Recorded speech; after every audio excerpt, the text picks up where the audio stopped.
말씀의 제목은 유다의 영혼권입니다. 본문 말씀은 창세기 38장 1절에서 18절 말씀입니다. 읽겠습니다.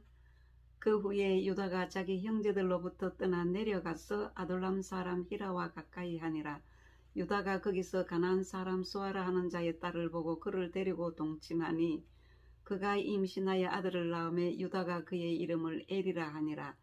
그가 다시 임신하여 아들을 낳고 그의 이름을 오난이라 하고 그가 또다시 아들을 낳고 그의 이름을 셀라라 하니라. 그가 셀라를 낳을 때에 유다는 그 집에 있었더라. 유다가 장자 엘을 위하여 아내를 데려오니 그의 이름은 다말이더라. 유다의 장자 엘이 여호와가 보시기에 악함으로 여호와께서 그를 죽이신지라. 유다가 오난에게 이르되 내 형수에게로 들어가서 남편의 아우된 본분을 행하여 내 형을 위하여 씨가 있게 하라. 오난이 그 씨가 자기 것이 되지 않을 줄 알므로 형수에게 들어갔을 때에 그의 형에게 씨를 주지 아니하려고 땅에 설정하매 그 일이 여호와가 보시기에 악함으로 여호와께서 그도 죽이시니 유다가 그의 며느리 다말에게 이르되 수절하고 내 아버지 집에 있어 내 아들 셀라가 장성하기를 기다리라 하니 셀라도 그 형들 같이 죽을까 염려함이라. 다말이 가서 그의 아버지 집에 있으니라. 얼마 후에 유다의 아내 수아의 딸이 죽은지라. 유다가 위로를 받은 후에 그의 친구 아둘람 사람 히라와 함께 뒷나로 올라가서 자기의 양털 깎는 자에게 이르렀더니 어떤 사람이 다말에게 말하되 네 시아버지가 자기의 양털을 깎으려고 뒷나에 올라왔다 한지라.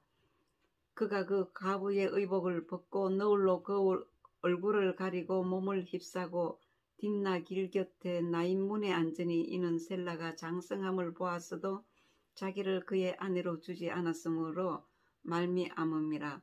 그가 얼굴을 가리웠으므로 유다가 그를 보고 창녀로 여기어 길 곁으로 그에게 나아가 이르되 청하건대 나로 네게 들어가게 하라 하니 그의 며느리인 줄 알지 못하였음이라. 그가 이르되 당신이 무엇을 주고 내게 들어오려느냐. 유다가 이르되 내가 내 떼에서 염소 새끼를 주리라. 그가 이르되 당신이 그것을 줄 때까지 담보물을 주겠느냐. 유다가 이르되 무슨 담보물을 네게 주랴. 그가 이르되 당신의 도장과 그 끈과 당신의 손에 있는 지팡이로 하라. 유다가 그것들을 그에게 주고 그에게로 들어갔더니 그가 유다로 말미암아 임신하였더라. 18절까지입니다. 여기서 그 집이라는 곳은 무자하게 죽은 유다의 두 아들의 경우와는 달리 셀라의 경우는 그의 후손들이 그들 조상의 출생지를 알 수 있도록 하기 위해 그 집이라는 장소가 기록되었습니다. 창세기 38장 1절에서 30절까지는 다말 사건을 다루고 있습니다. 야곱의 넷째 아들 유다가 며느리 다말에 대한 계대 결혼의 의무를 이행치 않다가 결국에는 자신이 속아 다말과 동침하여 쌍둥이 아들을 낳는다는 불륜의 기사입니다. 이 사건은 유다 가문의 한 에피소드가 아니라 즉 장차 이스라엘의 왕적 계보를 형성할 유다 가문 내에서 일어난 이 사건이 우리에게 보여주는 교훈은 다음과 같습니다. 가장 부패한 인간사 깊숙한 곳에 가장 고귀한 신적 언약이 주어졌을 뿐 아니라 결국 그 언약, 그 가문, 그 혈통을 따라 가장 순결한 메시아가 태어났다는 사실입니다. 마태복음 1장 3절에 예수 그리스도의 계보에서 밝히고 있습니다. 죄가 더한 곳에 은혜가 넘친다는 사도 바울의 고백처럼 말입니다. 로마서 5장 20절입니다. 본문 2절 말씀에 유다처럼 가나안 여인과 빈번히 통혼함으로써 그들과 한 족속이 되면 이미 멸망이 경고된 위험에 빠져들고 말기 때문입니다. 창세기 15장 16절을 보겠습니다. 내 자손은 4대 만에 이 땅으로 돌아오려니 이는 아모리 족속의 죄악이 아직 가득 차지 아니함이라고 하셨습니다. 하나님께서는 죄악의 한계를 어디까지 보고 계신다는 말씀입니다. 본문 2절에서 5절까지 말씀은 야곱의 12아들 중 넷째 아들 유다의 결혼 이야기가 기록된 이유는 루벤은 서모를 범한 근친상간죄로 장자권을 상실했고, 시몬과 레위는 디나 사건에서 잔인한 살인죄를 범하였기 때문입니다. 하나님께서는 창세기 38장에 유다의 혈통으로 끝내버립니다. 그 이유는 장남 루벤은 7계명에 대한 명령을 범했기 때문이고, 차남 시므온은 제6계명에 해당한 명령을 범했기 때문입니다.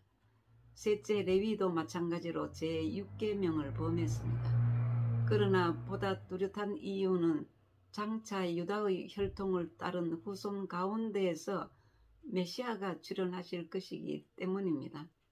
이렇게 볼 때 성경에 기록된 모든 결혼 이야기는 결국 메시아 족보와 직접 혹은 간접적으로 연결되고 있음을 알 수 있습니다.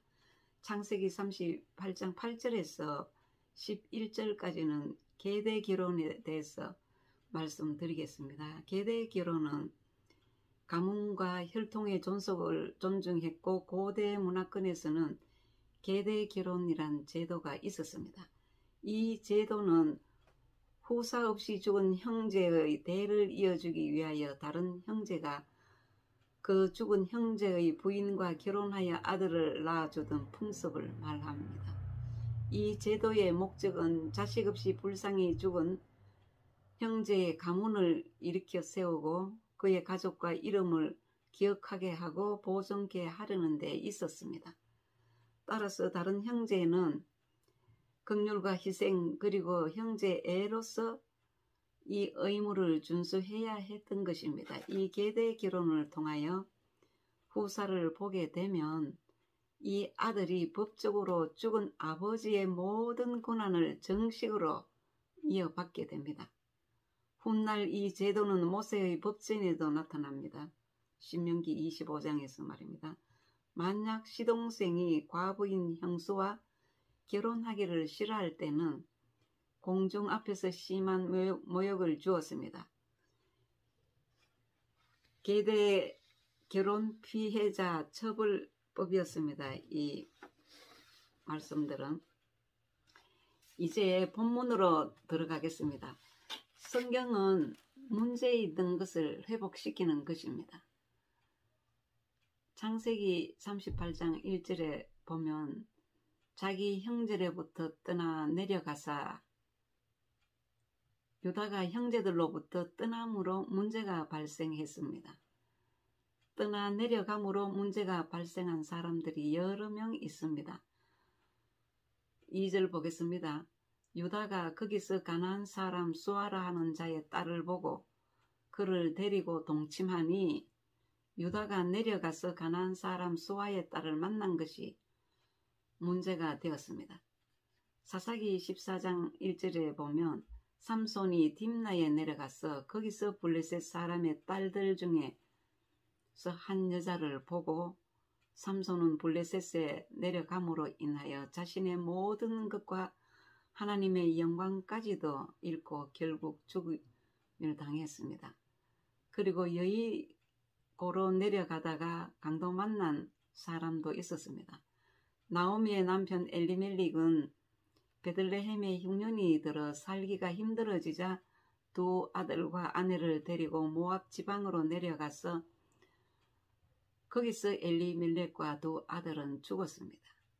베들레헴에 살아있으면 죽지는 않았습니다. 아무리 어려워도 말입니다. 아브라함이 기근을 당하자 애굽으로 내려감으로 아내를 빼앗기는 문제가 발생했습니다.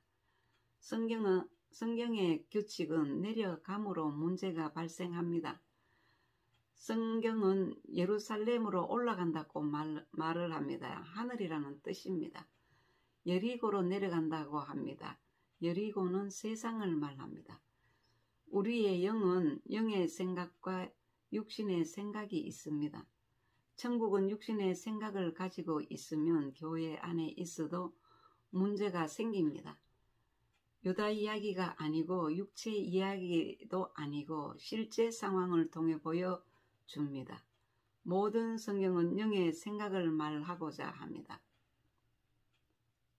오늘은 여기까지 말씀드리고 다음 시간에 이어서 말씀드리겠습니다.